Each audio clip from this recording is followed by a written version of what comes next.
Before the show gets busy today, it's 9:30, it opens in half an hour. Okay, so this is my usual ubiquitous wrap-up, not wrap-up, but talk about the problems and talk about the good stuff.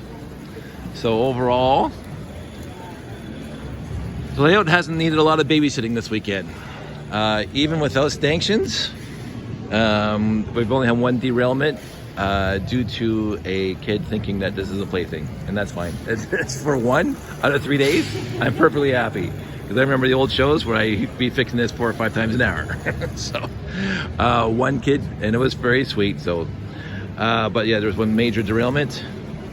As for other stuff, so externally powered has been going over fantastically well. The timing is a little temperamental, and there's no way of fixing it because as the day changes, as the temperature changes, as the trains move, there's variableness in the speed of the motors. And I can try to start coding for that, but that's just going to be too much. See, this guy stops a little short right now. He used to stop farther. But in the end, they're close enough, good enough for Canada. The fixing of the wiring, that's been fantastic. So over here, I made this little zone for connecting up the wires for these guys, and there's 4 wires, 2 sensors, 2 powers. And so I made that whole little thing down there, and I ran the wires. So that's that. This is permanent to here, from here through to here, through to here. So that stays. So I just have to connect these guys and their 9-volt connectors here. And I had all the wires in there as much as possible. And then I built 2 sets of 4 wires, and you can barely even see them running around there. And they come all the way down here, and they come over here, and they drop right down to the RCX. So that's one run. And you remember the video last time with all the wires hanging on the side? All gone. So that's fantastic. We'll come back over here. Let me just, let me just walk around, and we can talk about the other stuff too. But like Mike once again knocks it out of the park with his winter village. Is just wonderful. This build overall, I'm happy with it, and it connects to here, so you don't see have the wires hanging from the top down here. So let me just sit down here. So before the wires were hanging all the way down here. Now I'm going to clean that up a little bit because it looked like a little bit of a spaghetti factory. I might not put the connectors here. I might put them right here.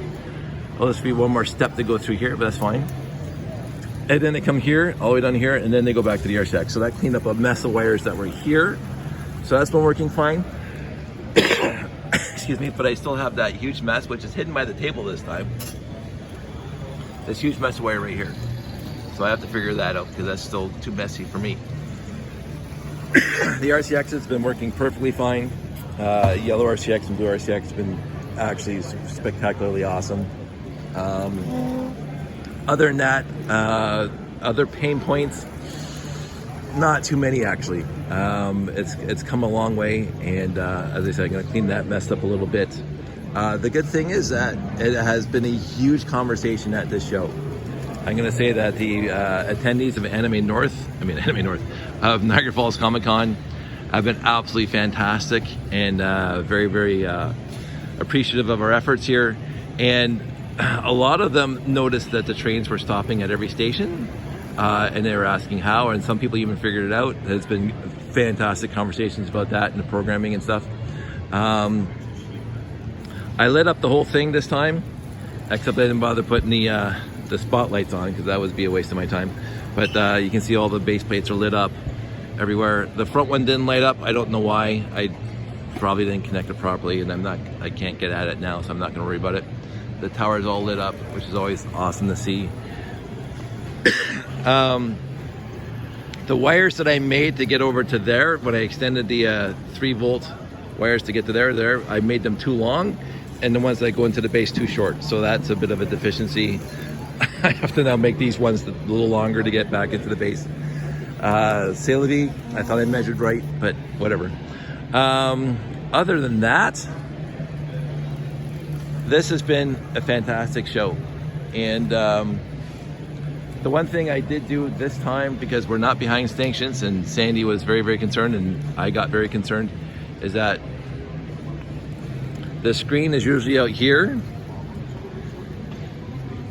But she says if you're not watching, somebody could just walk away with it. So I moved the screen way back into that corner, which is fine.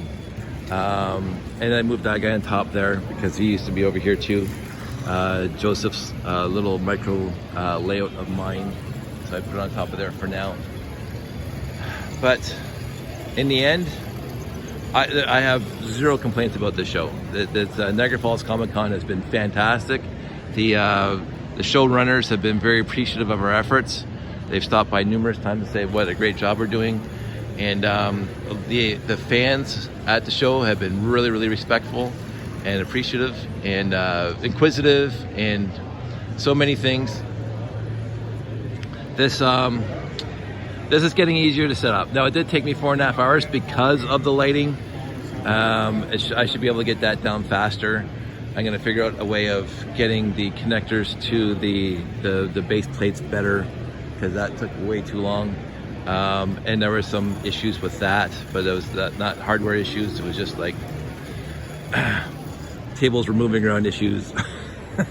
And then, setting it up and trying to move around all these tables. I should get here earlier so I can get the whole layout done and have full access to all sides. That's what took the time. But in the end, it's absolutely fine.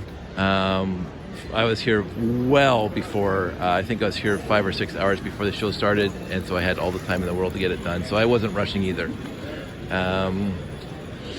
Yeah, so those are other things. Future state, now that this thing is pretty much done, the layout I'm very, very happy with. It's big enough to attract viewers, but small enough for me to set up quickly.